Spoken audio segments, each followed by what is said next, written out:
This is my fourth video I didn't know I was going to do a series, but it turns out that I have. You can see Ezekiel here. Well, this is going to be Ezekiel here. You'll see Ezekiel here, and you'll see Ezekiel here. And it seems like it's still not capturing the minds. And it's interesting. I figured that the Christians would struggle with this, and most people would too. But the conspiracy guys, they're the ones who really seem to struggle with this. It's kind of interesting to me because the conspiracy guys kind of believe the Bible the same way, sort of. Well, I'll show you what I mean in this video. And it became obvious to me because I did this last video to demonstrate that we can look at Ezekiel 38 without any religious distractions. Maybe I should have said without any religious conspiracy theories or aliens or entheogens too. Because to me, after kind of thinking about this for many, many years, and my various interactions over the since January, since I've been doing these videos, has kind of demonstrated the power of the so-called conspiracy, which shouldn't be a conspiracy, because it's very obvious. We're told very clearly who the players are in the Bible. Noah dropped anchor in Genesis 8, built an altar, killed the most beautiful animals so that the Lord could enjoy the smell of burnt flesh. That should be your first clue. Not a good book to be thinking the dude's God for, but these guys do. And so when you invoke the Bible, you invoke the players in the Bible. And after the ark landed in Genesis 8, Noah's sons got out. One was named Japheth, one Ham, and one Shem. Ham has been bombed by the last 50 years pretty successfully by the Japhethites. So Ham's kind of out of this picture. So what we got going on here is that the Gentiles, you see the Gentiles, Gomer's a Gentile, British government, Gentile, Hagee, Gentile, Jerusalem will be trampled on by the Gentiles until the times of the Gentiles are fulfilled. Now that's their book. This is Shem in Palestine. Shem in Palestine. Shem. This is Shem that the Gentiles are bombing the shit out of. And the conspiracy guys and the believers don't seem to get this. So I'm going to try to make it as clear as possible in this video. So we were told in the Talmud, in Yoma 10 and Megillah 6, I think. My other videos talked about it. But that the world would be taken over by Gomer if Gomer was allowed to take over the world. Now, the word they used was Germania, right? Germania is Gomer. So Gomer, this is Gomer in this world here. This is Gomer here. Gomer is all Europe, as you'll see in a couple seconds. So what I have here are green asterisks demonstrating where nature-based religions were found. They're called pagan by the bigoted Christians in particular. Pagan religions, as if that's something bad. You know what pagan is? It's you're honoring the beauty of nature, as you'll see in a couple seconds. The Druids, their religion was so much better than Christianity. I mean, Druidism was beautiful compared to the world-destroying nature of Christianity. So, in this world of nature-based religions, gods and goddesses reflect natural phenomenon. Everyone knows that. Sun gods, rain gods. The ancient Native Americans doing their dances to the sun, to the rain gods, right?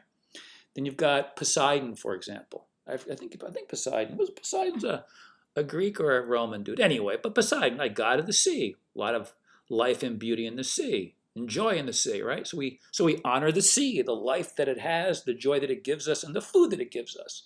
And so it's honoring that which gives us life. Because every time we eat something, it dies so we can live, right? So this is an immediate. See, the nature-based religions immediately appreciate the life that was given up so that those who consume that life can live. So now the Greeks gave us reason.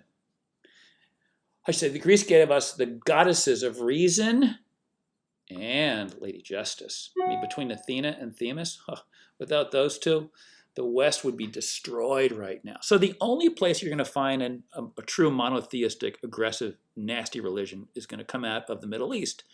Now, it wasn't problematic there. It was problematic when the Japhethites appropriated and took it over. Otherwise, no problem, as you will see. Monotheism is not a problem until it's pushed on the world the way the Gomerite Brits have done, as you will see very clearly right now. This is how far in the year 1000 AD, CE, that the church and state dominating monarchies pushed this religion upon the world. The state did, the monarchists did, the Gomerites did, right? The crowns of Europe pushed this upon us, and they were all Gomer. So Gomer pushed Christianity, pushed the Bible on the West. Now, why was that dumb? Well, it's because Gomer here, Gomer there, be right back, turn this off. Gomer, its religion would have been Druidism or Norse. There's the great Thor, right? The defender of the honest peasants, the maintainer of freedom, right? Beating up on in Ragnarok, all that cool shit. That was the original pretty freaking cool religions. I'm going to show you Druidism now. Druidism is quite beautiful, actually. So my point is this, though. This is the Gomer religions, and this is the religions of Shem that came about, right? Judaism, Christianity, and Islam are the religions of the Shemites. So J, C, and I, JCI, right? Judaism, Christianity, Islam. Those religions are the religions of the Shemites. Us Gomerites, if you're European like I am, which most Americans are, most Europeans obviously are, our original religions were Norse or Druid. What's Druid? Is Druid bad? See, the Christians would say bad. But is it bad? Is Druidism bad? Check it out. Druidism is about connectedness. Not just connectedness, reverence of nature, the life that gives us life, the interconnectedness of all living beings, and personal growth through creativity, wisdom, and love. Well, that sounds horrible, doesn't it? Just put in Druidism and you'll see this will come up. And here's more you can read yourself. Plus, you can see reincarnation, right? Compared to this deal here where you die and go to hell or heaven and that's it.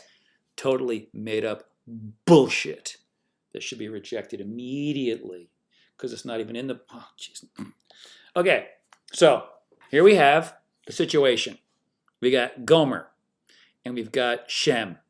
And Shem's religion, Shem's book, the book of Shem says that the enemies of Shem, the Shemite Palestinians and Jesus, the enemies of Shem is Gomer.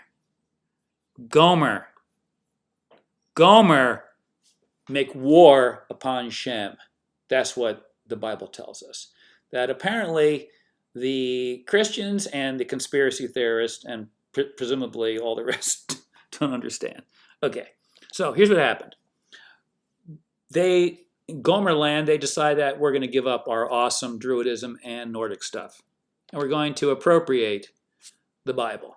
Now, what happens when we appropriate? Well, when you appropriate the Bible, you all of a sudden create a brain damage state because you start praying to a God that doesn't exist, and this God that you're praying to wants to kill you because Japheth, that is Gomer, is going to be killed and sent to hell in Revelation 20. So the Gomerites appropriated a book that characterizes them as the enemy of all goodness in God and in legion with Satan and going to hell in Revelation 20. Isn't that incredible? That's what that book says. That the believers and the conspiracy theorists apparently don't understand. So Gomer is the enemy of God and with Satan and going to hell in Revelation 20. Now remember, you've got your made-up deities like Thor and Odin here, and you got your made-up deities down here, and you got made-up deities here, right? So who was it who became like Zeus over here became I think Jupiter, right? Isn't Jupiter over here Zeus? You got Zeus, you got Jupiter, you got Yahweh over here, all the made-up gods, right? Up here you got Odin and Thor, a little different, but that's what we had. So they're all made up. But in this made up book, Gomer is the enemy of God and is with Satan and going to hell. Isn't that incredible? That's the religion that the Europeans have appropriated. Or that the book that the Europeans appropriated that built their religions upon. It's absolutely stunning. Stunning. So the Gomerites make it sound like the Shemites about whom this book was written are the enemies and the book has nothing to do with them. It's mind-boggling. Absolutely mind-boggling. Now, what big religion emerged out of this, of course, is Islam, which, of course, is characterized by Gomer as the enemy, terrorists, evil, haters. But what does the great, and by the way, this guy, when I was a kid growing up, nobody loved this guy more than us kids growing up. Black, white, brown, we didn't give a shit. We loved the great Muhammad Ali. We loved him. Look what he says. Islam means peace. The word Muslim means one who surrenders to God. But the press makes us seem like haters. Look at this. You ever watched the Muslims say, Assalamu alaikum? It means peace be upon you, brother. It's beautiful. Religion of peace. They pray 5 times per day. And they were fine until 1917 when the satanic Gomerites started Ezekiel 38 on them, as I will show you. No need for any conspiracies at all. It's right in the Bible. All you have to do is take the Bible, that is the playbook being used by the Gomerites, and lay it over the world stage, and you see who they are. So why did I put this up here again? Right, because down here, why do it again? Well, it's because the Japhethites of Turkey, because that's who they are according to the Table of Nations, the Japhethites in Turkey are not Shemites, so they ruled over the Shemites for 400 years. But their religion was Islam. Assalamu alaikum, brother. So they allowed for 400 years of peace with the Shemite Muslims, Shemite Jews, and Shemite Christian believers. They're all peaceful because the Shemites can either be Jew, Christian, or Muslim. Simple as that. So the Japhethites can also be Jew, Christian, or Muslim because these Japhethites were Muslim. What are most Gomerites? The vast majority are Christian, small percentage are Jews. That's it. No need for anything else other than knowing who the Table of Nations applies to. Very straightforward, very simple, and clear as can be, as is this. How peace flourished in Ottoman Palestine, a story of coexistence. So Palestine yearns for peace after a century of being brutalized by the Gomerites.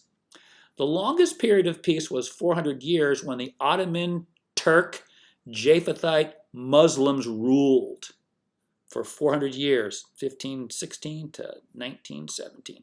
How is that possible? Well, it was possible because of what Muhammad Ali said. Islam means peace. So there was peace. And that is why they say, Assalamu alaikum, brother. Peace be upon you.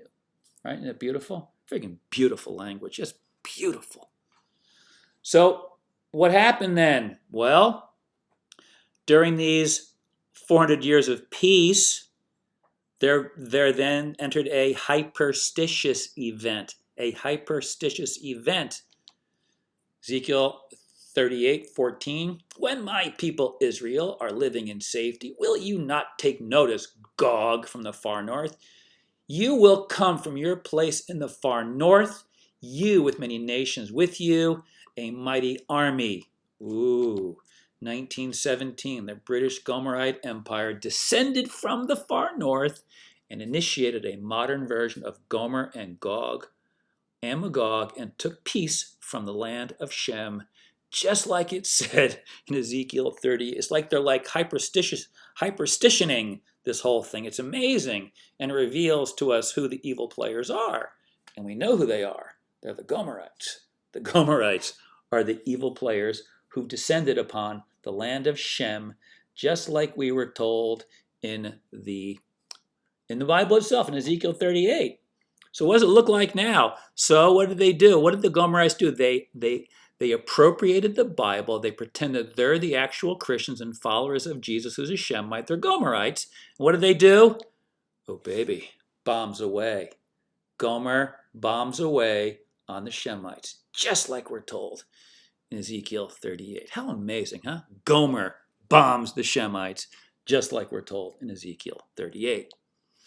So, unfortunately, the European descended Americans and Canadians are also Japhethite Gomerites, and they are complicit in this horrific scenario taking place currently, as we are told in the Bible that they have appropriated. Here's Ezekiel 38. Who are the enemies? You can see underline them.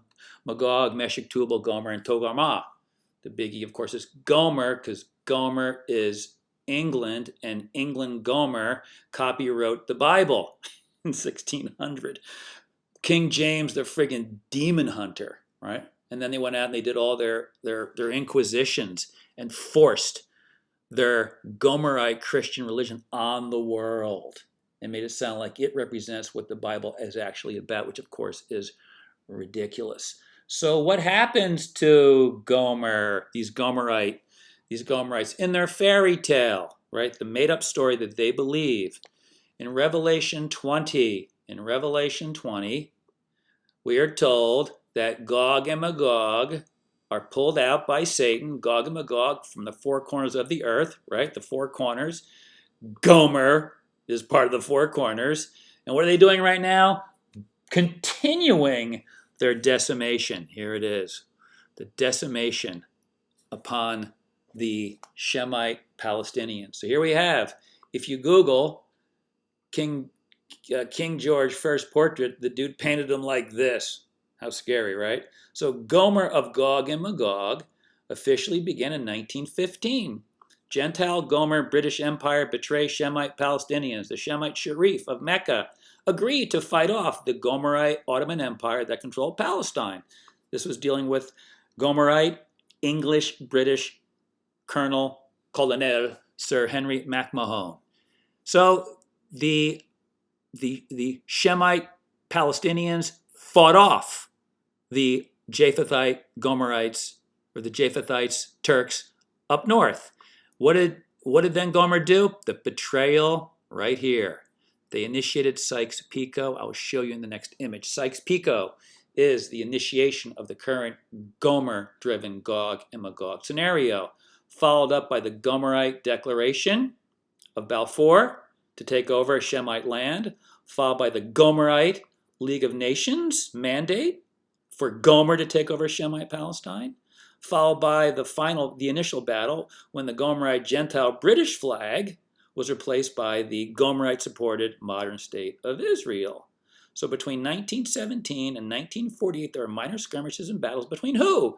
Between Gomer and Shem, just like we're told in Ezekiel 38.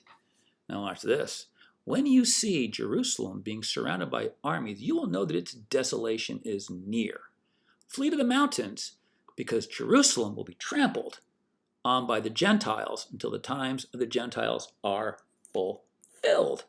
Now, who are these dudes anyway? Who are these Gentiles? Let's look. Here we go. This is the British Gomerite promise to the Middle East Shemites in 1915. If you fight off the Turks, because remember, the Turks controlled the land of Shem. And so the Brits said, if you fight off the Turks, push them back, you will have your land. And in 1916, this is when Gomer initiated its current hyperstitious Ezekiel 38 event began. Can you see it? This is 1915.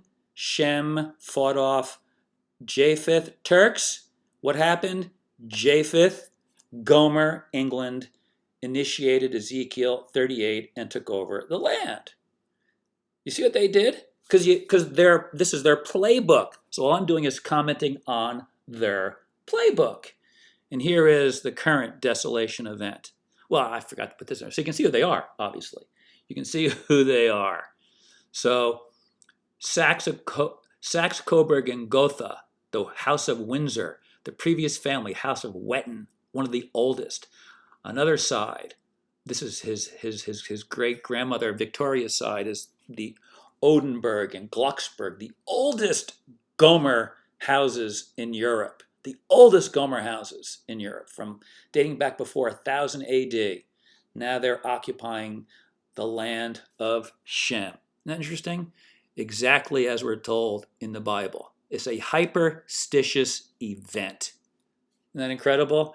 Ezekiel 38 since 1916 and still going strong, and neither the believers or the conspiracy theorists understand this. They don't get that this guy here is a Gomerite. And this Gomerite told Trump, put that embassy in Jerusalem. And then they did. So here are the Shemites being bombed by the Gomerites with the tear gas as they move the embassy into Jerusalem. 5 years later, total desolation. Jerusalem will be trampled on by the Gentiles until the times of the Gentiles are fulfilled. Are you not watching, interestingly? It's amazing, this hyperstitious event, that so many in the world are rising up and saying, hey, we should stop this, right? The times of the Gentile domination of the Shemites might be coming to an end. But look at how committed they have been for their world domination by Gomer. It's stunning. It's absolutely stunning. Hopefully now you can see that this has nothing to do with religion. It is purely about world domination by Gomer. When they went into India, they did not Gomerize the Gita or the Upanishads because it would be impossible, because it's not a religion like that. The religion in the Bible is the only ones that allows for, I mean, it's one of the very few books that gives you this brutal monotheistic deity. So of course it makes sense that Gomer, that wants to control the world, would embrace and appropriate a religion about a monotheist God that can be part of their church and state apparatus. And that's what's taking place. It has nothing to do with religion. It's purely about geopolitical domination. If you don't think so, they're just living out, running out. You can look at the bunting cloverleaf map, and you'll see how that works. Bunting cloverleaf map is this. He who controls this geographical domain will have access to Europe, access to Africa, access to Asia. It's very straightforward. Religion need not be a part of the conversation about what's taking place in the Middle East. It is simply an ongoing war against the Japhethites and the Shemites.